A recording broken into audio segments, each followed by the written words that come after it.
శాంత్యై వాణీం వాచః ప్రవృత్తయే గురూన్ గూఢార్థభానాయ ప్రణమామి పునః పునః. ఓం జగద్గురు శ్రీచరణారవిందాభ్యాం నమః.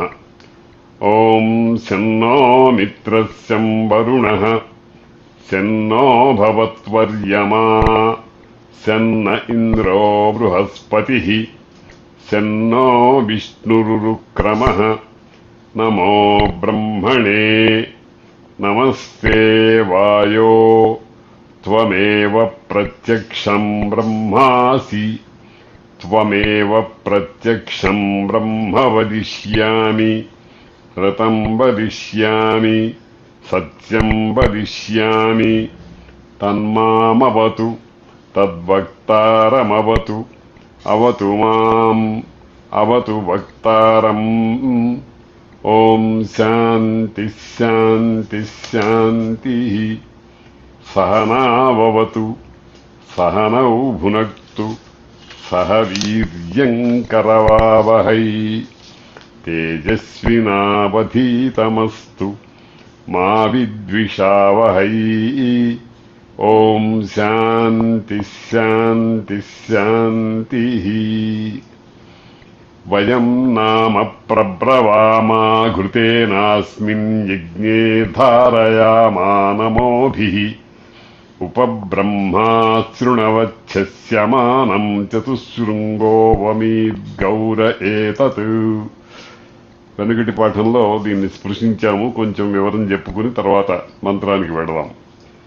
వయం మేము నామ ప్రబ్రవామ ఘృతేన అస్మిన్ యజ్ఞే ధారయామా నమోభిః ఉపబ్రహ్మా శృణవత్ శస్యమానం చతుశృంగః అవమీత్ గౌర ఏతత్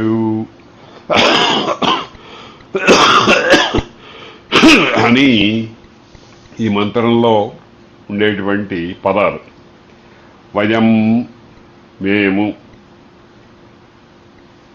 నామ అస్మిన్ యజ్ఞే ఈ యజ్ఞంలో, ఘృతేన ఘృతము చేత, నామ నామమును ప్రబ్రవామ ఎప్పుడూ పలుకుతూ ఉంటాము, నమోభిః నమస్కారముల చేత, ధారయామః చిత్తంలో దాన్ని పట్టుకుని ఉంచుతుంటాము, చతుశృంగః 4 కొమ్ములు కలిగినటువంటి, శస్యమానం మా చేత కొనియాడబడుతూ ఉండేటువంటి, ఉపశృణవత్ సమీపంలో ఉండేటువంటి బ్రహ్మవేత్తల చేత వినబడుతూ ఉండేటువంటి, గౌరః గౌరవర్ణం తెల్లని వర్ణం కలిగినటువంటి వృషభము, అవమీత్ రక్షించుగాక ఈ బ్రహ్మతత్వాన్ని ప్రతిపాదించింది అని ఉంటుంది. ఇది వేదం కనుక శబ్దము అర్థము స్థూలంగా తెలుసుకున్న తర్వాత లోపల ఉండేటువంటి భావాన్ని మనం జాగ్రత్తగా మహాత్ములైనటువంటి తత్వవేత్తలు రాసినటువంటి వ్యాఖ్యానాలు మొదలైన వాటిని ఆధారంగా చేసుకొని ఆ మంత్రం ద్వారా ఏ మహా విషయాన్ని మనకు వేదమాత అందిస్తోందో దాన్ని పట్టుకోవటానికి ప్రయత్నం చేయాలి. ఇక్కడ మొట్టమొదట వయం అన్నారు. వయం అంటే మేము అని సాధారణంగా, మనము అని కూడా అనుకోవచ్చు. అంటే అందరినీ కలుపుకునేటువంటిది.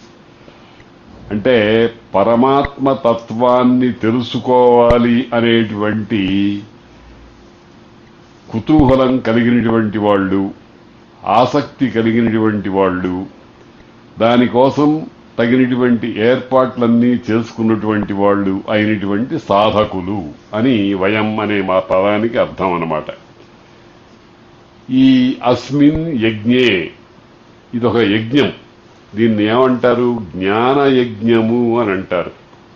భగవద్గీతలో ద్రవ్యయజ్ఞాస్తపోయజ్ఞాః జ్ఞానయజ్ఞాస్తథా పరే స్వాధ్యాయ జ్ఞానయజ్ఞాశ్చేతయ సంసితవ్రతా అని శ్లోకం మనకు కనిపిస్తుంది. జ్ఞానయజ్ఞము అని అంటే ఉపనిషత్ సంబంధమైనటువంటి భావనను మనస్సులో ఒక యజ్ఞస్వరూపంగా భావన చేసి దాని ద్వారా ప్రయోజనం పొందటం అన్నమాట. కాబట్టి అస్మిన్ యజ్ఞే అంటే ఈ జ్ఞాన యజ్ఞము అనే దానిలో ఘృతేన నామ నామ అంటే ఇక్కడ మామూలుగా పేరు అని. పరమాత్మ నామం ఏమిటి? ప్రణవం. తస్య నామ మహద్యశ అని వేదంలోనే ఒక మాట ఉంది. ఆ పరమాత్మకు మహద్యశుడు అని పేరుందిట. అలాగే ప్రణవము ప్రణవము ఓంకారము అనేటువంటిది కూడా పరమాత్మ యొక్క నామము. నామ అనే దానిని ప్రబ్రవామ, బ్రవామ అంటే పలుకుతాము, ప్రబ్రవామ అంటే శ్రద్ధ పోకుండా, ఉచ్చారణలో దోషాలేమీ లేకుండా ఏ అక్షరం ఏ విధంగా పలకాలో ఆ విధంగా పలకటం అనే దానికి ప్రబ్రవామ అని అర్థం. ప్రబ్రవామ అంటే సర్వకాల సర్వావస్థలలో దీన్ని ఉచ్చరిస్తూ ఉంటాము. మామూలుగా ప్రశ్న వస్తుంది, అనేకమైన కార్యాలుంటాయి కదా, ఆ పనులన్నీ చేసుకుంటూ సర్వకాల సర్వావస్థల్లో ఈ ఓంకార జపం ఎలా చేస్తాము అని. ఆ జపం దానిదే, తక్కిన పనులు దానివే. ఉదాహరణకి ఓ డ్రైవర్ ఉన్నాడు అనుకోండి, ఆ డ్రైవరు ప్రధానంగా స్టీరింగ్ దగ్గర కూర్చుని అనేకమైన పనులు చేయాలి. చేతులతో స్టీరింగ్ని తిప్పాలి, కాళ్లతో యాక్సెలరేటరు, బ్రేకు మొదలైనటువంటి వాటి మీద దృష్టి పెట్టుకోవాలి. తర్వాత గమ్యమేమిటో చూడాలి, ఏ ఊరు వస్తోందో, ఎంతమంది అక్కడ దిగుతారో మొదలైనటువంటివి. నిజానికి మనం అష్టావధానం అంటాం కానీ అష్టావధానం కంటే అనేకమైనటువంటి వాటి మీద మనస్సు నిలపవలసినటువంటి పని ఒక సాధారణమైనటువంటి డ్రైవర్కి ఉంటుంది. అది అభ్యాసం చేత సిద్ధిస్తుంది.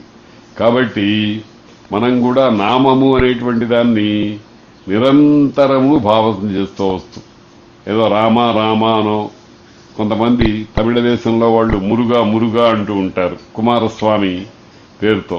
కాబట్టి నామ ప్రబ్రవామ, ఈ పరమాత్మ యొక్క నామం అయినటువంటి ఓంకారాన్ని చాలా శ్రద్ధగా నిర్దుష్టంగా ఏ విధమైనటువంటి పొరపాట్లు రాకుండా చక్కగా మేము పలుకుతాము. ప్రబ్రవామ నమోభిః, నమస్కారము చేత. ఈ ప్రబ్రవామ అనేది వాక్కు అనే కరణానికి సంబంధించినటువంటి విషయం. మనకు త్రికరణాలు, 3 కరణాలు ఉన్నాయని కదా, మనస్సు, మాట, చేష్ట అని. ఈ మూడిటి యొక్క ఐకమత్యమే చిత్తశుద్ధి. ఈ 3 దేనిదారేదైతే భ్రష్టత. ఆ 3 కలిసి ఒకదానిని కనుక పట్టుకుంటే అది త్రికరణ శుద్ధి. త్రికరణ శుద్ధి లేకపోతే ఏ పని కూడా మంచి ఫలితాన్ని ఇవ్వదు. మనం సంధ్యావందనం చేసేటప్పుడు గాయత్రి మంత్ర జపం ఏదో యాంత్రికంగా చేసేస్తూ ఉంటాం. కానీ ఎప్పటికప్పుడు ఆ మంత్రాన్ని జపించేటప్పుడు మొట్టమొదటి నుంచి చిట్ట చివరి దాకా మనస్సు దాని మీద నిలిచిందా లేదా అనేది పరీక్షించుకుంటూ ఉండాలి. వాక్ అక్షరాల్లో దోషాలు మొదలైనవి ఏమీ, స్వరదోషాలు, వర్ణదోషాలు లేకుండా ఉన్నాయా లేదా అనేది చూసుకోవాలి. తర్వాత చేతితో కణుపుల మీద సంఖ్య నిర్ణయించుకుంటూ ఉండాలి. త్రికరణ శుద్ధి అంటాం. ఏ జపం చేసినా ఈ 3 ఒక త్రాటి మీద ప్రవర్తిస్తూ ఉండాలి. దాన్నే ఇక్కడ ఏమన్నారు, ప్రబ్రవామ అని వాగింద్రియాన్ని చెప్పారు. ఆ వాక్కు ప్రసరించాలి అని అంటే మనస్సు అనేటువంటిది తప్పనిసరిగా దానికి ప్రేరకం కావాలి. కాబట్టి మనశ్శుద్ధి కూడా ఉన్నట్టే. ఇక నమోభిః, నమస్కారాలు, సాష్టాంగ దండ ప్రణామము మొదలైనటువంటి వాటి చేత నమోభిః అని బహువచనం వాడారు. ఇక్కడ బహువచనం వాడటంలో ఉద్దేశం ఏమిటంటే, ఏదో ఒకసారి చేసి చేయనట్టుగా లాంఛనంగా చెయ్యి అటు కదిల్చి ఇది కదిల్చి నమస్కారం చేయటం కాదు. 11 ఇంద్రియాలు అంటే 5 జ్ఞానేంద్రియాలు, 5 కర్మేంద్రియాలు, మనస్సు అనేటువంటి వాటిని ఒక తాటికి మీదకి తీసుకొచ్చి శరీరాన్నంతటినీ కూడా దండవత్ ఒక కర్ర పడవేస్తే ఎలా ఉంటుందో మన దేహాన్నంతటినీ ఆ విధంగా ఉంచి నమస్కరించడానికి సాష్టాంగ దండ ప్రణామము అని పేరు. దీని గురించి అనేక పర్యాయాలు అనుకున్నాం కాబట్టి మొదలుకి వెళదాం. అటువంటి నమోభిహి నమస్కారముల చేత ఏం చేస్తున్నాం? ధారయామ, దాన్ని లోపల మనస్సులో పెట్టుకున్న దాన్ని సందు చూసుకుని పారిపోకుండా దాన్ని అక్కడ బద్ధమయ్యేట్టుగా అక్కడే కూర్చునేట్టుగా చేస్తున్నాము. ధారయామ. వయం నామ ప్రబ్రవామా ఘృతేనాస్మిన్. ఘృతము అని అంటే ఇక్కడ మామూలుగా నెయ్యి, యజ్ఞంలో నెయ్యి అనేది ఉంది కనుక ఇక్కడ ఘృతము అనే శబ్దాన్ని వాడారు. ఘృతం అంటే పరబ్రహ్మమే, పరబ్రహ్మవాచకమే అది. కాబట్టి స్వప్రకాశం అంటే మరొక దానితో ప్రకాశించవలసిన అవసరం లేనిటువంటి స్వయం ప్రకాశమానమైనటువంటి బ్రహ్మము చేత నామమును ప్రబ్రవామ పలుకుతూ ఉంటాము. తర్వాత నమోభి నమస్కారముల చేత ధారయామ, దాన్ని ధరిస్తూ ఉన్నాము. ఇంకా రెండవ అర్ధభాగానికి వస్తే ఉప తర్వాత చతుశృంగ, 4 కొమ్ములు కలిగినటువంటి చతుశృంగ. తర్వాత శస్యమానం, మా చేత ప్రశంసింపబడుతున్నటువంటి ఉపశృణవత్, సమీపమునందుండేటువంటి బ్రహ్మవేత్తలైనటువంటి వాళ్ళు దగ్గరగా కూర్చుని పరీక్షగా, అంటే వీడు ఎక్కడైనా ఏదైనా దోషం చేస్తాడేమో, ఎక్కడైనా జారుపాటు ఉంటుందేమో అని చూసేటువంటి పరిసరాల్లో ఉండేటువంటి బ్రహ్మవేత్తల చేత, అంటే తప్పనిసరిగా మనం ఏదో జపం చేసేటప్పుడు ఎవరో వచ్చి కూర్చోవాలని కాదు, వాళ్ళ పరీక్ష అనేటువంటిది మానసికంగా అదృశ్యంగా కూడా సంభవిస్తూ ఉంటుంది. ఎందుకంటే మన పరిసరాల్లో అనేకమైనటువంటి దేవతలు ఉన్నారు. దాన్ని శకుంతలోపాఖ్యానంలో మహాభారతంలో వ్యాసుల వారు, తెలుగులో నన్నయ్య గారు అని చెప్పారు. ఏ మనిషి ఏ పని చేసినా ముద్ర పడిపోతుంది, దానికి సాక్ష్యం ఉంటుంది. మన చిత్రగుప్తుల చిట్టాలోకి ఎక్కించేస్తారు. కాబట్టి నేను ఎవరికీ తెలియకుండా ఏదో చేశాను అనేటువంటి నమ్మకంతో ఎవరూ ఉండటానికి వీల్లేదు. ఎందుకనంటే పగలు చేస్తే పగలు అనేటువంటి దేవత, సూర్యుడనే దేవత, వేదవాక్కులు మొదలైనటువంటి నాదము అనేటువంటిది, ఇవన్నీ కూడా మనకు సాక్ష్యాలు ఇచ్చేవి. మనం చేసేటువంటి మంచి పనులను కానీ చెడ్డ పనులు కానీ యమలోకంలో ఉండేటువంటి చిత్రగుప్తుల వారి చిట్టాలోకి అవసరమైనప్పుడు సాక్ష్యం ఇవ్వటానికి 18 మంది ఉన్నారు అని భారతం మనకు చెప్తోంది. కాబట్టి ఉప బ్రహ్మ చతుశృంగ శస్యమానం, సమీపంలో ఉపశృణవత్, సమీపంలో ఉండేటువంటి బ్రహ్మవేత్తల ద్వారా వినబడుతూ ఉండేటువంటి గౌరహ, తెల్లని వర్ణము కలిగిన. తెల్లని అంటే అర్థం ఏమిటంటే నిర్మలమైన, ఏ విధమైనటువంటి అంటు సొంటులు లేనిటువంటి స్వచ్ఛము అనంటామే అది గౌరహ. అటువంటి వృషభం, అదే వృషభం. వృషభం అంటే మామూలుగా లోకంలో ఎద్దు అని అర్థం. ఇక్కడ సాంకేతికంగా వృషభము అంటే ఓంకారమే. అవమీత్, బ్రహ్మతత్వాన్ని ప్రతిపాదించారు వాళ్ళు. ఈ బ్రహ్మతత్వాన్ని మనకు తెలియజేశారు, బాగా ప్రకాశమానం చేశారు, బాగా మనకు అర్థమయ్యేట్టుగా దాంట్లో ఉండేటువంటి రహస్యార్థాలు, గూఢార్థాలు, బాగా వెలుపలికి ఉండేటువంటి అర్థాలు, వీటినన్నిటినీ కూడా ప్రకాశింపజేశారు అని అర్థం. అంటే మొత్తం మీద ఏమిటి, మొదటి దాంట్లోనేమో ఓంకారము యొక్క మహిమను చెప్పారు, రెండవ భాగంలోనేమో ఓంకారం ద్వారా మనం పొందేటువంటి ప్రయోజనాన్ని తెలియజేస్తున్నారు. ఇది రెండు భావాలు.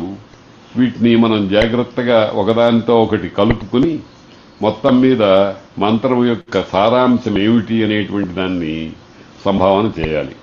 ఉపబ్రహ్మ వయం నామ ప్రబ్రవామా ఘృతేనాస్మిన్ యజ్ఞే ధారయామానమోధి. ఇదివరకు అనుకున్నాం. ద్రవ్యయజ్ఞంలో ఘృతము అంటే ఆవు నెయ్యి మొదలైనటువంటిది. జ్ఞానయజ్ఞంలో నెయ్యి అని అంటే భావన, మనస్సులో ఉండేటువంటి భావన అటు ఇటు చెదరకుండా ఏ లక్ష్యమునందు దానిని ఉంచుతున్నామో దానికి మాత్రమే తాకటం, దాన్నే ధ్యానము అని అంటాం. తైలధారావత్ అవిచ్ఛిన్నం ధ్యానం అని చెప్తారు. తైలధార ఏ విధంగానైతే చిందులు అవి లేకుండా ఒక ముద్దగా పై పాత్రలో నుంచి కింద పాత్రలోకి ఒకే స్వరూపంతో పడుతుందో ఆ రకంగా మన మనస్సు మనం ఎవరినైతే ధ్యానిస్తున్నామో వారి యందు మాత్రమే లగ్నమై అటు ఇటు చెదరకుండా ఉండటం అనేటువంటి స్థితి అన్నమాట. కాబట్టి అటువంటి ధ్యానము చేత ఈ జ్ఞానయజ్ఞము అనేటువంటిది మంచి ఫలితాన్ని ఇస్తుంది. ఏమిటి ఆ ఫలితము అని అంటే ఆ ప్రణవము 4 కొమ్ములు కలిగినటువంటి ఒక వృషభ స్వరూపంతో ఉండేటువంటి ఆ తత్వం ఏదైతే ఉందో దానిని నిర్దేశించి చెప్పారు. బ్రహ్మతత్వాన్ని ప్రతిపాదించింది ఈ ఓంకారము అనేటువంటిది. ఓంకారం అనేటువంటిది ఒక అక్షరాత్మకం అనుకోండి. కానీ మనం దేవాలయంలోకి వెళ్ళి ఒక వెంకటేశ్వర స్వామి వారిని చూసేటప్పుడు మామూలుగా ఒక పాషాణము, దాని మీద ఏవో అలంకారాలు, దాని మీద వస్త్రాలు, దాని మీద ఆభరణాలు, ఇవన్నీ చూస్తూ ఉంటాం. మనకు చర్మచక్షువులకు కనిపించేది అక్కడ రాయి మొదలైనటువంటివి, స్వామివారికి కట్టినటువంటి గుడ్డలు, వేసినటువంటి ఆభరణాలు, దండలు మొదలైనటువంటివి, పైనుండేటువంటి కిరీటము మొదలైనటువంటివి. కానీ ఇది బాహ్యేంద్రియానికి లక్ష్యానికి సంబంధించిన విషయం. కానీ అంతరింద్రియానికి లక్ష్యమైంది ఏమిటి? తత్వము. ఆ వెంకటేశ్వర స్వామి అంటే ఏమిటి? ఆయన కూడా మనలాంటి ఒక వస్తువా, మనలాంటి ఒక భావమా, ఏమిటి అనేటువంటి ఆలోచిస్తే ఆయన సాక్షాత్తు పరబ్రహ్మమే అనేటువంటి భావన మన హృదయంలో కదలాడుతూ ఉండటం అనేటువంటిది ధ్యాన ఫలం అన్నమాట. కాబట్టి అది దేని ధ్యానం చేత వస్తుంది అని అంటే ప్రధానంగా ఈ మంత్రంలో ప్రణవ ధ్యానము, ప్రణవ జపము, ప్రణవార్థ ధ్యానము, ప్రణవ జపము, ప్రణవార్థ జ్ఞానము అనేటువంటి వాటి వల్ల వస్తుందన్నమాట. ఇక్కడ చతుశృంగ అనేటువంటి దాన్ని తర్వాత ఉండేటువంటి మంత్రంలో చాలా విస్తృతంగా వ్యాఖ్యానం చేస్తున్నారు.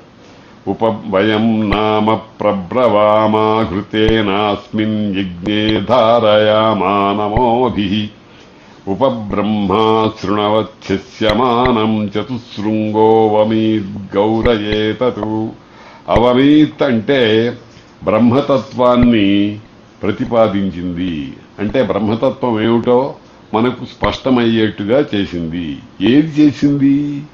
ఓంకారము. ఆ ఓంకారం యొక్క లక్షణాన్ని మరింత ఎక్కువగా వ్యాఖ్యానం చేస్తున్నారు. చత్వారి శృంగా త్రయో అస్య పారా ద్వే శీర్షే సప్తహస్తాసో అస్య త్రిథా బద్ధో వృషభోరోరవీతి మహో దేవో మత్యాగం ఆవివేశ. చాలా గొప్ప మంత్రం, చాలా ప్రతీకాత్మకమైన మంత్రం. ప్రతీక అంటే ఏమిటంటే మనం శివుణ్ణి ధ్యానం చేసుకుందాం అనుకున్నాం. నిజానికి పరమాత్మ అనేక పర్యాయాలు అనుకున్నాము, ఆకారం లేదు, నామరూపాలు లేదు. నామరూపాలు లేనిటువంటి దాన్ని ఏ నామంతో అర్చించాలి, ఏ రూపంతో అర్చించాలి. అందుకోసమని మనం ఒక ప్రతీకను చేసుకున్నాం. అలాగే ఇక్కడ ఓంకారానికి ప్రతీక ఏమిటి అంటే ఒక ఎద్దు, వృషభం. వృషభము అనంతోటే మనకు లోకంలో ఉండేటువంటి ఎద్దు అనే దానికి 2 కొమ్ములుంటాయి, ఒక ముఖం ఉంటుంది. అది అది కొంచెం ముందుకు చొచ్చుకొచ్చినట్టుగా ఉంటుంది. మనలాగా కాకుండా ఒక మూరెడు పొడుగున తల దగ్గర నుంచి కొమ్ముల దగ్గర నుంచి కిందికి అట్లా వ్యాపించి ఉంటుంది. 2 చెవులు ఉంటాయి, మనకున్నట్టుగానే ఉంటాయి కానీ వాటి ఆకారం వేరు. తర్వాత అక్కడి నుంచి మెడ, గంగడోలు ఇట్లా వ్యాపించి 4 కాళ్ళు, ఆ వెనుక కాళ్ల మధ్యలో వృషణము మొదలైనటువంటి తోక, ఇవన్నీ స్వరూపం. ఇది మామూలు వృషభం యొక్క స్వరూపం. కానీ ఇది ప్రతీక మాత్రమే అన్నాం. అంటే అసలైనటువంటి వృషభం యొక్క స్వరూపాన్ని మనం పట్టుకోవటానికి ఒక ఆధార దండము మాత్రమే. ఒక మెట్టెక్కేవాడు పక్కన ఉండేటువంటి ఒక ఇనుపగడ్డిని పట్టుకుని ఒక కాలు తీసి ఇంకో కాలు వేస్తాడు. ఒక్కొక్కప్పుడు అలా పట్టుకోకపోతే కాలు జారి కింద పడే ప్రమాదం ఉంటుంది గనక. ఆ రకంగానే ఇక్కడ వృషభము అనేటువంటిది తత్వానికి ఒక సాంకేతికమైనటువంటి స్వరూపంగా చెప్పారు.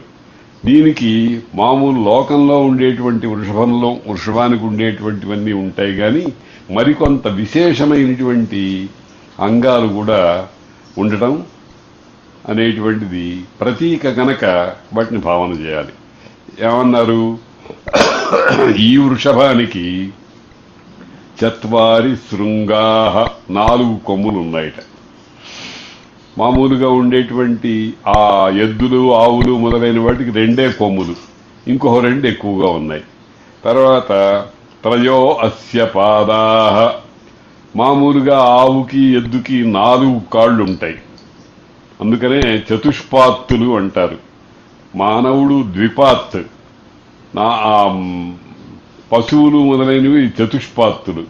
అట్లాగే షట్పదులు 6 కాళ్ళున్నటువంటివి, ఇంకా అనేకమైనటువంటి కాళ్ళున్నటువంటివి కాళ్ల జెర్రి అంటాం మనం. దానికి ఎన్ని కాళ్ళుంటాయో చెప్పలేం మనం. ఆ విధంగా చతుష్పాత్తులు, ద్విపాత్తులు అనేటువంటివి మనకు ప్రసిద్ధంగా ఎక్కువగా కనిపిస్తూ ఉంటాయి. పక్షులు ఉన్నాయి చూడండి, వాటికి కూడా 4 కాళ్ళు ఉన్నట్టే. ఎందుకనంటే 2 కాళ్ళు ఉంటాయి, 2 రెక్కలు ఉంటాయి. ఈ రెక్కలు అనేటువంటివి నిజానికి ఎగిరేవి రెక్కలే గాని కాళ్ళు కట్టేస్తే రెక్కలు ఎగరలేవు. అదొక విచిత్రమైనటువంటి విషయం. మనం జాగ్రత్తగా పరిశీలించి చూస్తే పక్షులు ఎగరాలి అంటే ముందర కారు మీద ఒక ఊపు తెచ్చుకొని పైకి ఎగరాలి. అంటే కాళ్ళు కట్టేస్తే పైకి ఎగరలేవు, రెక్కలు కట్టేస్తే కింద నడవలేవు. కనుక అవి కూడా చతుష్పాత్తులుగానే మనం సంభావించవలసి వస్తుందన్నమాట. కాబట్టి 4 శృంగా త్రయో అస్య పాదాః, ఈ ఎద్దుకి 3 పాదాలట. 4 మామూలుగా లోకంలో ఉండేటువంటి ఎద్దుకి 4 పాదాలు ఉంటాయి, దీనికి 3 పాదాలు. ఏమిటో తర్వాత మీద 2 శీర్షే, ఇంకో 2 తలలు ఉన్నాయట. అంటే 4 కొమ్ములు ఉన్నాయంటే 2 తలలు, ఒక్కొక్క తలకి 2 చొప్పున 2 తలలు కలిపి 4 కొమ్ములు అన్నమాట. 2 శీర్షే, 2 తలలు. 7 హస్తాసః, 7 చేతులున్నాయట. మామూలుగా ఎద్దులకు చేతులు ఉండవు.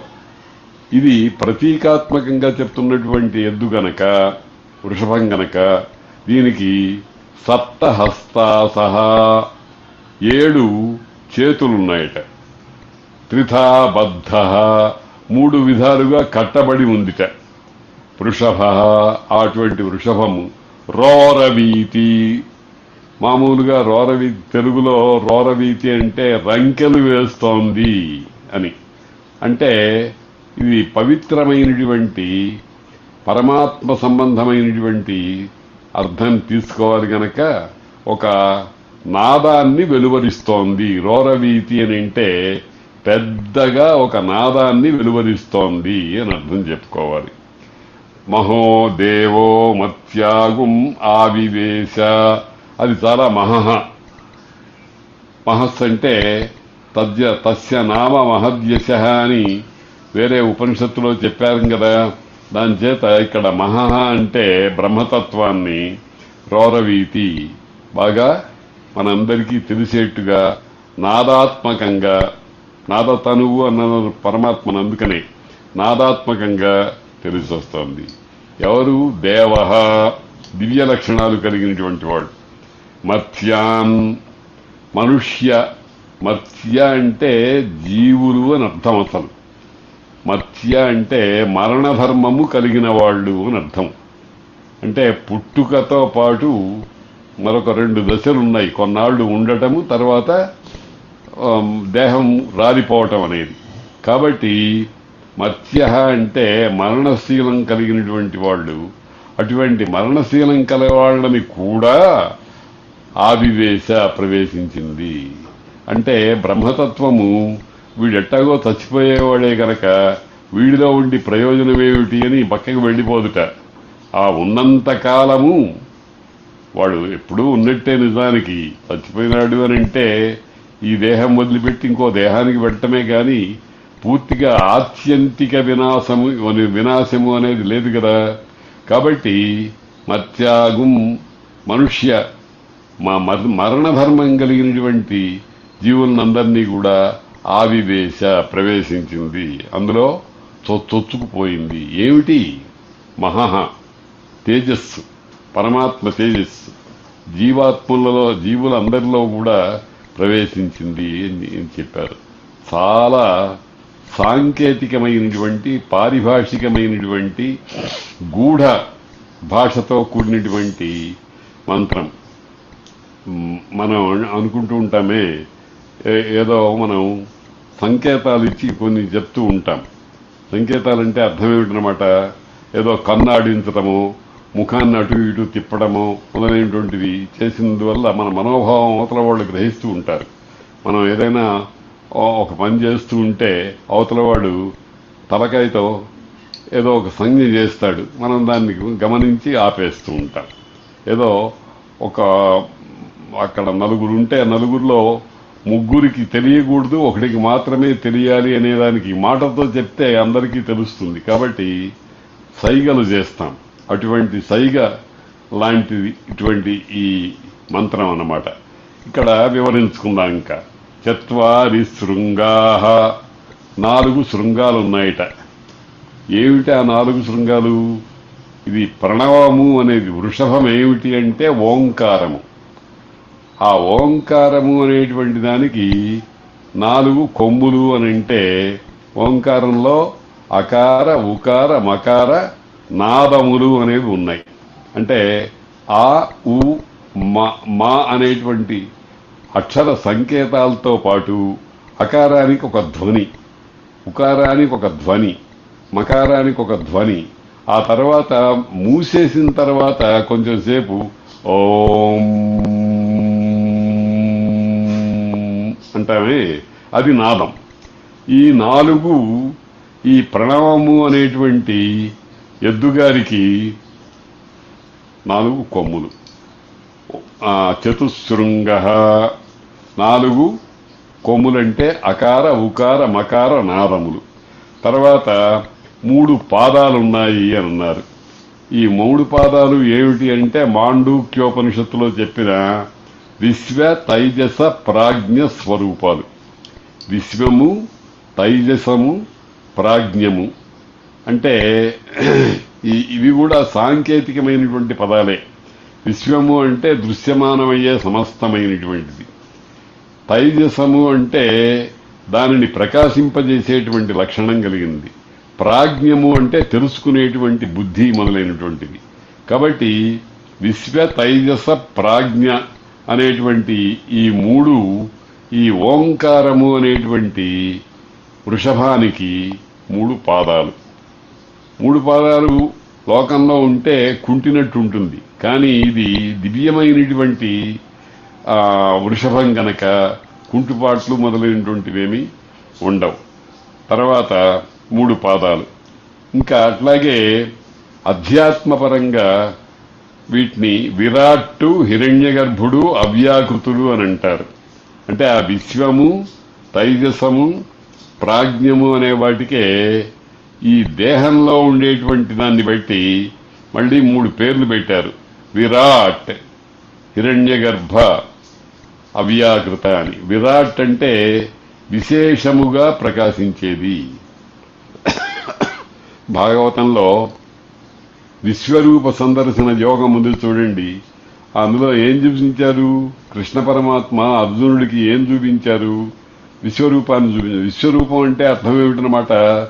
ఈ 14 లోకాల సముదాయానికి సంబంధించినటువంటి సమస్త స్వరూపము. మనం 6 అడుగుల విగ్రహం కలిగినటువంటి మనము 2 అంగుళాలు ఉన్నట్టు 2 సెంటీమీటర్లు ఉండేటువంటి పాస్పోర్ట్ సైజులో ఉన్నట్టుగా ఈ వేల వేల వేల యోజనాలు విశాలంగా ఉండేటువంటి దాన్నంతటినీ కూడా ఒక స్వరూపంగా చూపించింది. దాన్ని విరాట్ అంటారు, విశేషముగా రాజిల్లునది అని. ఇంకా హిరణ్యగర్భతత్వం అంటే, హిరణ్యగర్భుడు అంటే బ్రహ్మ. బ్రహ్మ అంటే చతుర్ముఖుడు, 4 ముఖాలు కలిగినటువంటి వాడు, సృష్టికర్త. ఆ సృష్టికర్తనే తాత్వికంగా హిరణ్యగర్భుడు అని అంటారు. హిరణ్యం అంటే హితరమణీయమైనటువంటిదంతా కూడా, సృష్టినంతటినీ కూడా తన గర్భంలో పెట్టుకున్నటువంటి వాడు బ్రహ్మ అని.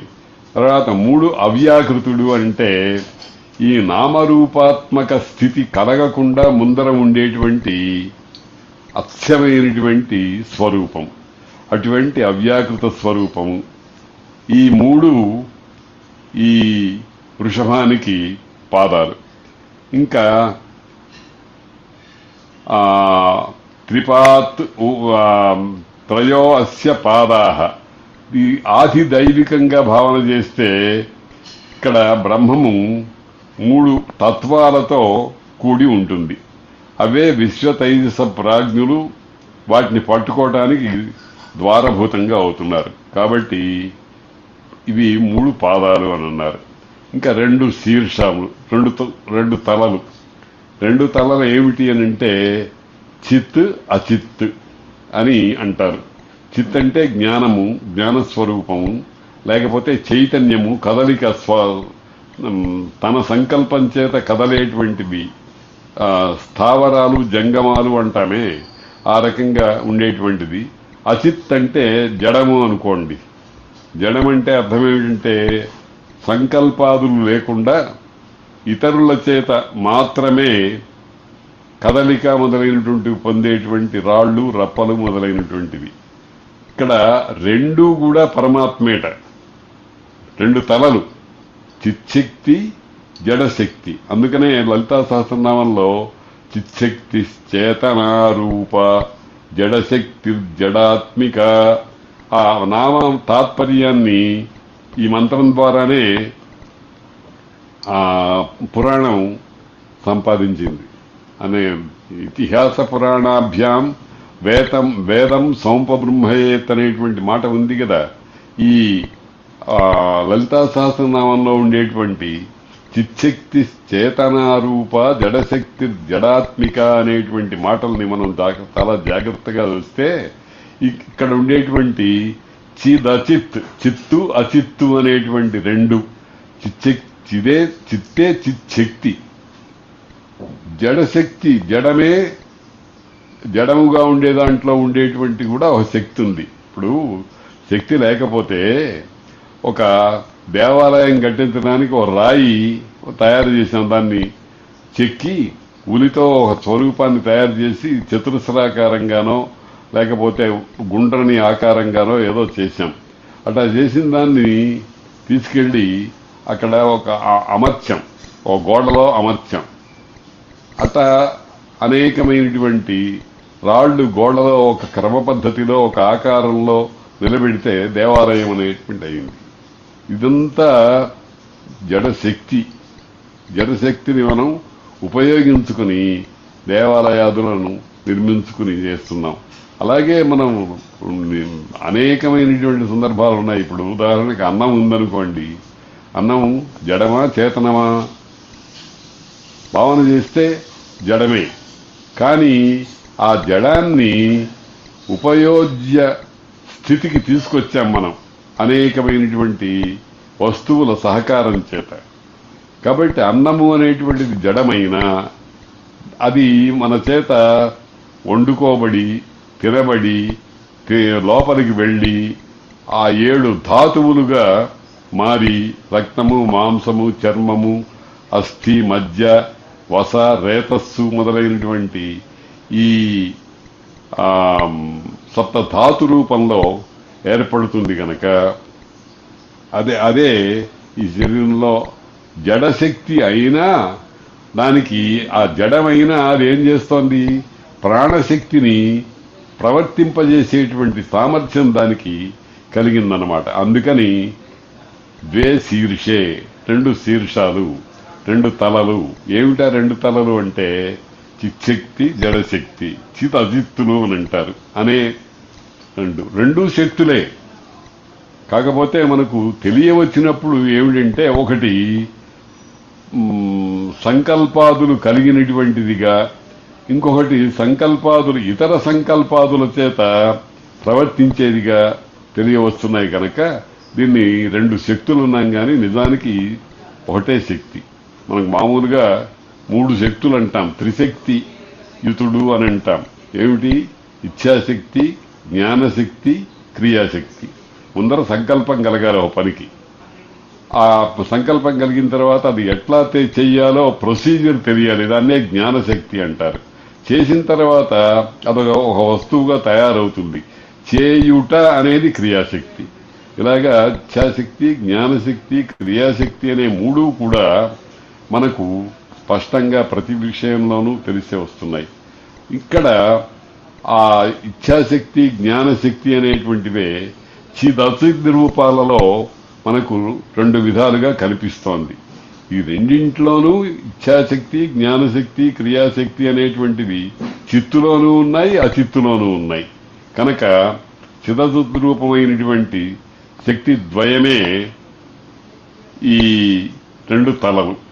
తర్వాత సప్తహస్తాసహ, 7 హస్తాలు, చేతులు ఉన్నాయట. ఎవరికి? ఈ ఓం అనేదానికి.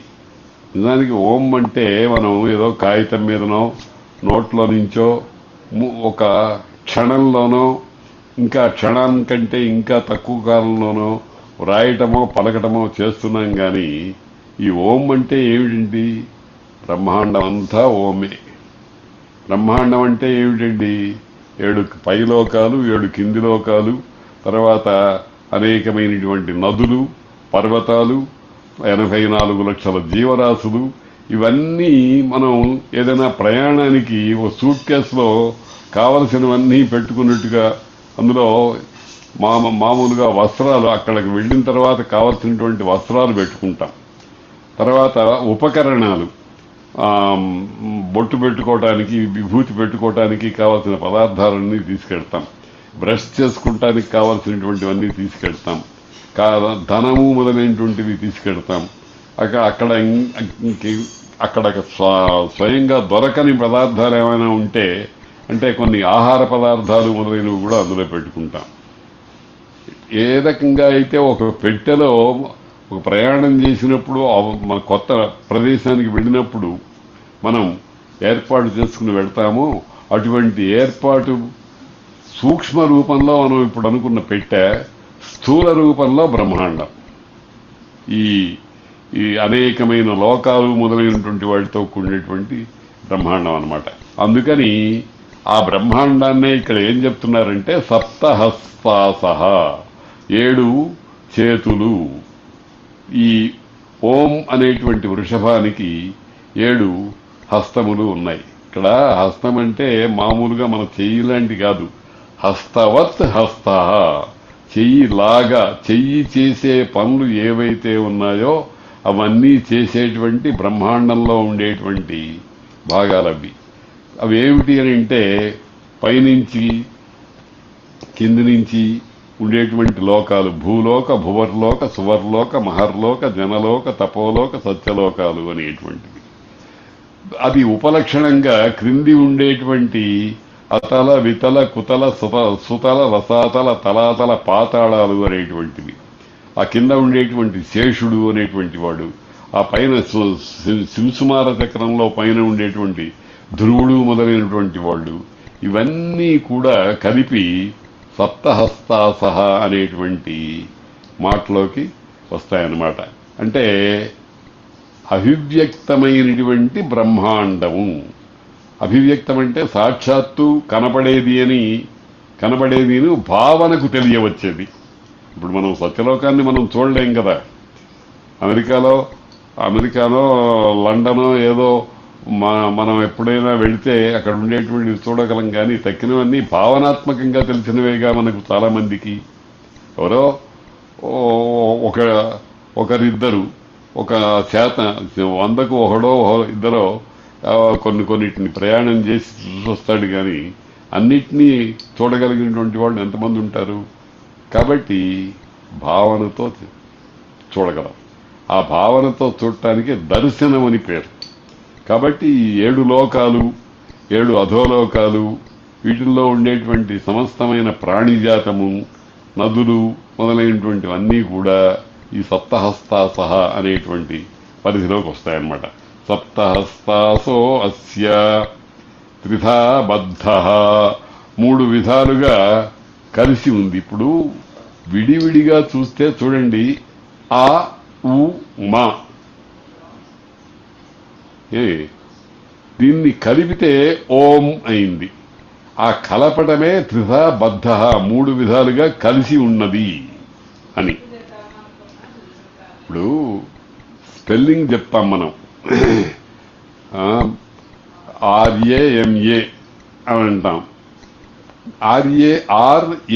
RAMA అంటే ఆ 4 అక్షరాలు విడివిడిగా చూసాం, కలుపు చూస్తే రామ అయింది. అది ఇందాక చెప్పినటువంటి అకార, ఉకార, మకార నాదములు అనేటువంటివి కలిపితే ఓం అయింది. త్రిధా బద్ధ, 3 విధాలుగా బంధింపబడి ఉంది. త్రిధా బద్ధో వృషభ, అకార, ఉకారం, ఆకారములు, వాటిల్లో విశ్వ తైజస ప్రాజ్ఞులు, విరాట్, హిరణ్యగర్భ, అవ్యాకృతులు అని 3 కూర్పులు, 3 తత్వముల యొక్క కూర్పులు. అదే త్రిధా, 3 విధములుగా బద్ధ కూర్పబడింది. ఆ 3 విధాలు 9 రకాలైనటువంటి పేర్లతో ఉంది. అంటే ఒకదానికే 3 పేర్లు ఉన్నాయి. ఒక దృష్టితో, అక్షర దృష్టితో అకార, ఉకార, మకారాలు, తత్వ దృష్టితో విశ్వ తైజస ప్రాజ్ఞులు, తర్వాత ఆధిదైవిక దృష్టితో విరాట్టు, హిరణ్యగర్భము, అవ్యాకృతము అనేటువంటివి, వీటితో బద్ధమై ఉన్నది. త్రిధా బద్ధో, ఇదంతా ఏమిటండి అంటే ఒక వృషభము, ఒక ఎద్దు స్వరూపంగా భావన చేసినటువంటి ఒక తత్వము. ఊరికే మనకు అర్థం కావటం కోసం వృషభం అన్నారు. వృషభం అంటే ఏమిటి అసలు? వృషభం అంటే రేతస్సును వర్షించేది అని శబ్దార్థం. వర్షతి రేతః సించతి అని దానికి వ్యుత్పత్తి చెప్తారు. రేతస్సు అనేటువంటిది ఆహారం యొక్క సారాల్లో కల్లా చిట్ట చివరి సారం. మనం తినేటువంటి ఆహారం అంతా కూడా 7 ధాతువుల రూపంలో శరీరంలో మారుతూ ఉంటుంది. ఆ మారిన వాటిల్లో ఏదో రక్తం ఉందనుకోండి, ఆ రక్తం నుంచి ఇంకొక స్వరూపానికి ఆ వడగట్టగా చివరి స్థితి ఏదైతే ఉందో ఆ చివరి స్థితిని రేతస్సు అని అంటారు. అదే చాలా గొప్ప శక్తి కలిగినటువంటి, అదే పునరుజ్జీవనానికి కారణమవుతోంది. ఆ రేతస్సు వల్లనే మళ్ళీ బిడ్డలు పుడుతున్నారన్నమాట. ఇది లోకం. తాత్వికంగా రేతస్సు అని అంటే పరమసారమైనటువంటి విషయం అన్నమాట. దానిని చించతి, దాన్ని లోకానికి అంతటికీ కూడా ఆ, వినియోగిస్తూ ఉండేటువంటిది ఏదైతే ఉందో దాన్ని వృషభము అంటారు. వృషభో రోరవీతి. రోరవీతి అనేది కూడా సాంకేతికమైన అర్థమే. రోరవీతి అని అంటే నిజానికి రంకె వేయటం అనేటువంటిది దానికి సమానార్థకం. కానీ రోరవీతి అని అంటే నాదాత్మకంగా లోకానికి అంతటికీ తెలియవస్తున్నది. ఈ అంటే మనం ఓం అని కాగితం మీద రాసామనుకోండి, ఓం అనేది గోడ మీద ఏదన్నా ఒక పసుపుతోనో దేనితోనో ఒక స్వరూపాన్ని తీసామనుకోండి, పలికాం అనుకోండి, దానికి దీనికి తేడా లేదు. అక్కడ స్వరూపం మనకు తెలియవస్తోంది. ఈ నోట్లో నుంచి పలికినప్పుడు స్వభావం తెలుస్తోంది. అది ఉచ్చారణాత్మకంగా మనకు తెలియవస్తోందన్నమాట.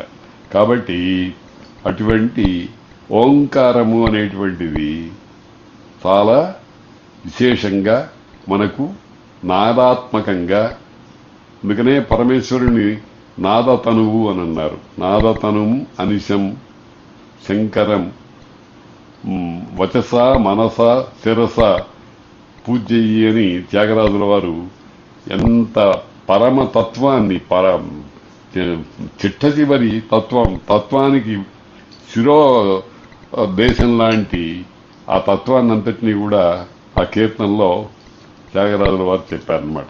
వృషభోరోరవీతి అయిన తర్వాత ఏం జరిగిందిట? మహోదేవో మత్యాగుం ఆవివేశ. మహః ఆ బ్రహ్మతత్వాన్ని అట్లా పలికి రంకె వేసి ఏం చేసిందిట? ఇప్పుడు మనం ఏదైనా ఒక పైన ఉండేటువంటి ఉరుము ధ్వని ఉందనుకోండి, అది అలా అలా అలా అలా వచ్చి మన చెవుల్లో నుంచి లోపలికి ప్రవేశించి హృదయ స్థానంలో నిలిచిపోతోంది. లేకపోతే శరీరంలో ఏదో ఒక చోట అట్లా నిలిచిపోతోందన్నమాట. కాబట్టి అలాగే ఈ పరమాత్మ తత్వం అనేటువంటిది నాదాత్మకంగా మన శరీరం లోపల ఉండేటువంటి హృదయ కుహరం అనేటువంటి దాంట్లో ప్రవేశించి అక్కడ బ్రహ్మతత్వాన్ని మనకు బాసిల్లెట్టుగా చేస్తోంది. మహోదేవో ఆయన అందుకనే దేవుడైనాడు. ఆ వృషభమే దేవస్వరూపమైంది. దేవ అనేదానికి అనేక పర్యాయాలు మనం అర్థం చెప్పుకున్నాం. దివు క్రీడా విజిగీష మోద మద స్వప్న కాంతి గతిషు అని. ఈ మోదము ఆనంద రూపంగాను, తర్వాత నిద్రారూపంగాను, మదం అంటే పరితృప్తి, ఇంకా నాకేమీ అక్కర్లేదు అనేటువంటిది. పూర్ణకామత అనేదానికే ఒక సాంకేతిక పదం మదం. అంటే ఒళ్ళు పొగరు, ఎవరిని లెక్క చేయకపోవడం అనేటువంటి దాంట్లో రూఢమైంది. కానీ నిజానికి మదం అంటే అర్థం ఏమిటనమాట? ప్రమదము అన్నాము. చేరేటప్పటికి ప్రమదం ఆనందంగమైపోయింది. ఆ ఆనందం దేనివల్ల కలుగుతుంది? మదం వల్ల. మదం అంటే పరితృప్తి, ఇంకా నాకేం అక్కర్లేదు, నేను పొందవలసినవన్నీ. అందుకనే అన్నారు, ఎంత తిన్నా గాని చాలు అనడు, ఎంత సంపాదించినా గాని చాలు అనడు. అందుకనే ఆశ అగ్ని లాంటిది అని అన్నారు. అగ్నికి అనలము అని పేరు. అంటే అగ్ని డిక్షనరీలో అలం అనే మాట లేదుట. చాలు, ఇంకా చాలు చాలు అనే మాట లేదుట. ఎన్ని వేసినా కాల్చి వేస్తూనే ఉంటుంది. మనకు కొంత తిన్న తర్వాత అమ్మో కడుపు నిండిపోయింది, ఇంకా లోపలికి ఎక్కదు, చాలు చాలు అంటాం. అందుకనే అన్నదానం అన్ని దానాల కంటే గొప్పది అని అన్నారు. అటువంటి చాలు అనే అవసరం లేకుండా ఉండేటువంటి స్థితి, దాన్నే పరితృప్తి అని అంటాం అన్నమాట. అటువంటి మోద మద స్వప్న కాంతి గతిషు అనేటువంటిది జ్ఞానం. గతి అంటే జ్ఞానార్థకం అన్నమాట. కనుక ఆ స్థితాబద్ధో ఋషభ దేవ అనేటువంటి మాటకు అర్థం చెప్పారు. అదేమైంది? ఎక్కడో కూర్చోలే, ఎక్కడో దూరంగా వెంకటేశ్వర స్వామి వారు 7 కొండల పైన వెనక్కి గూడి కట్టించుకుని అక్కడెక్కడో లోపల 7 ప్రాకారాలకి లోపల ఎక్కడో వెళ్ళగా వెళ్ళగా వెళ్ళగా సుమారు 1 గంట 2 గంటలు నడిచి ఆ వాళ్ళ తోపులన్నీ పడుతూ ఉండి ఒక స్థానానికి దగ్గరికి వెళ్ళేటప్పటికీ అగో స్వామివారు అక్కడి నుంచే చూడండి అని ఒక గెంటి పారేస్తారు. అలాగా కాల ఇక్కడ పరమాత్మత్వం ఎంత దయార్ద్రమైందంటే, ఎంత కృప అంటే అది ఏం చేసిందనమాట. మర్త్యాన్ ఆవివేశ, మర్త్యాన్ మరణధర్మం కలిగినటువంటి వాళ్ళని ఆవేశించింది. అంటే అర్థమేమిటి? మరణధర్మం కలిగినటువంటి వాళ్ళని అమరులనుగా చేసింది. అమరులు అంటే చావులేని వాళ్ళు. ఎప్పుడు చావులేని స్థితి ఎక్కడొస్తుందండి? చావులేని స్థితి ఏమిటి? జాతస్య హి ధ్రువో మృత్యు ధ్రువం జన్మ మృతస్య చ. ఇది లోకంలో చూస్తున్నది, శాస్త్రం చెప్పిందే. కానీ చావులేని స్థితి ఎక్కడ వస్తుంది? ఎప్పుడైతే పరబ్రహ్మముతో ఈ సాధకుడు జీవుడు అనేకమైనటువంటి తపస్సులు మొదలైనటువంటి సాధనల ద్వారా తత్వం తెలుసుకున్నాడో, బ్రహ్మ విత్ అయినాడో, అప్పుడు శాస్త్రం ఏం చెప్తోంది? బ్రహ్మవిత్ బ్రహ్మైవ భవతి. అంటే బ్రహ్మమునకు చావు లేదు కదా. కాబట్టి మత్స్యాన్ ఆవివేశ అంటే అర్థమేమిటనమాట? మత్స్యులను ఆవేశించింది. ఆవేశించడం అంటే మనం దెయ్యం పట్టిందంటాం చూడండి. ఆ రకంగా దెయ్యం పట్టినటువంటి వాడికి వాడు ఎవడో, వాడి చేష్టలు ఏమిటో, వాడి శక్తి ఏమిటో వాడికి తెలీదు. ఆ పట్టిన దెయ్యానికి సంబంధించినటువంటి భాష, మాటలు, తర్వాత చేష్టలు, ఆలోచనలు అన్నీ ఆ రకంగా ఉంటాయన్నమాట. కాబట్టి ఆవివేశానంటే బ్రహ్మము మర్త్యులను ఆవేశించిందంటే బ్రహ్మముగా చేసేసింది. అంటే బ్రహ్మవిత్ బ్రహ్మైవ భవతి అనేటువంటి మహావాక్యానికి సంబంధించినటువంటి అర్థ సమన్వయాన్ని మనం ఇందులో చేసుకున్నట్లయితే ఈ మంత్రము పరమోత్తమమైనటువంటి, అంటే ఏ మంత్రానికి ఆ మంత్రమే అనుకోండి, కానీ తత్వరహస్యాలు మనకు సంపూర్ణంగా తెలిసినటువంటి ఏ మంత్రం ద్వారా తెలుసుకోవచ్చు. అన్నీ ఒకటి తక్కువ ఒకటి ఎక్కువ అనేం లేదు. కానీ వాళ్ళ సామర్థ్యాన్ని బట్టి కొన్ని జీర్ణమవుతాయి, కొన్ని అవ్వవు. అందుచేత ఇటువంటి మంత్రాన్ని గనక మనం ధ్యానించి ఉపాసన చేసి తదేక భావనగా మనం పొందగలిగినట్టయితే అప్పుడు మనకు కలిగేటువంటి వ్యవహారం ఏమిటి? ఇప్పుడు రామయ్య వెంకయ్య అనేటువంటి వాడు అప్పుడు బ్రహ్మయ్య అవుతాడు. బ్రహ్మవిత్ బ్రహ్మైవ భవతి అంటే అప్పుడేమవుతాడు? వాడు అమరణ ధర్మము కలిగిన వాడు అవుతాడు. మరణధర్మం లేదు ఇంకా వాడికి. బ్రహ్మమునకు మరణం లేదు కదండి. ఆ విధంగానే మరణధర్మం లేని వాడు అవుతాడు అనమాట. మహోదేవో మత్యాగం ఆవివేశ. చాలా గొప్ప మంత్రం. దీనిని మనం నిరంతరము మనస్సులో పెట్టుకుని భావిస్తూ ఉండాలి. అక్షరాలు రాసుకుని వాటిని మనస్సుకు ఎక్కించుకుని ధారణ చేసి, ధారణ చేయటం అర్థం ఏంటన్నమాట? పుస్తక సహాయం లేకుండానే లోపల నుంచి ఆ మంత్రం మళ్ళీ మనం ఉచ్చరించగలిగితే అది లోపల నిలదొక్కుని ఉన్నట్టు. దాన్నే ధారణ అంటారనమాట. కాబట్టి ధారణ చేసి ప్రవర్తించినట్లయితే మహాఫలం అనేటువంటిది తప్పనిసరిగా కలుగుతుంది. చత్వారి శృంగా త్రయో అస్య పాదాద్వే శీర్షే సప్తహస్తాసో అస్య త్రిధా బద్ధో వృషభో రోరవీతి మహోదేవో మత్యాగం ఆవివేశ. ఇక్కడ ఇంకొక మాట కూడా అనాలి. అస్య అంటే దీని యొక్క అని అర్థం. అయం అని ఒక సర్వనామం ఉంది, ఇదం అనే సర్వనామం ఒకటి ఉంది, ఇది అని. ఆ ఇదం అనే సర్వనామం యొక్క షష్ఠీ విభక్తి ఏకవచనం అస్య అని. మనం ఇంకొక చమత్కారమైన అర్థం కూడా తీసుకోవచ్చు. ఆ అనే దానికి సంబంధించిన, ఆ అంటే పరమాత్మే, ఆ అంటే ప్రణవమే, ఆ అంటే సర్వమే. కాబట్టి అస్య అంటే పరబ్రహ్మము యొక్క అనేటువంటి అర్థం ఇంకొక దారి ద్వారా కూడా మనకు సిద్ధిస్తోందన్నమాట. వేదంలో మంత్రాలన్నీ అక్షరాలన్నీ కూడా ఏదో ఒక లిమిటెడ్ పరిధిలో ఆగిపోవు.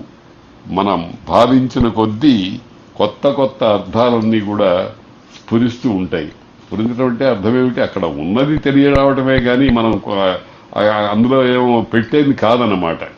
అటువంటి ఆ విషయాన్ని మనం ఇవాళ చాలా చక్కటి మంత్రాన్ని గురించి నేర్చుకున్నాం. చత్వారి శృంగాత్రయో అస్య పాదాద్వే శీర్షే సప్తహస్తాసో అస్య త్రిధా బద్ధో వృషభోరోరవీతి మహోదేవో మత్స్యాగుం ఆవివేశ త్రిధా హితం పడిభిర్గుహ్యమానం గవిదేవాసో ఘృతమన్వమిందన్ ఇంద్ర ఏకగుం సూర్య ఏకం జజాన వేనారేకగ్గు స్వధయానిష్టతక్షు.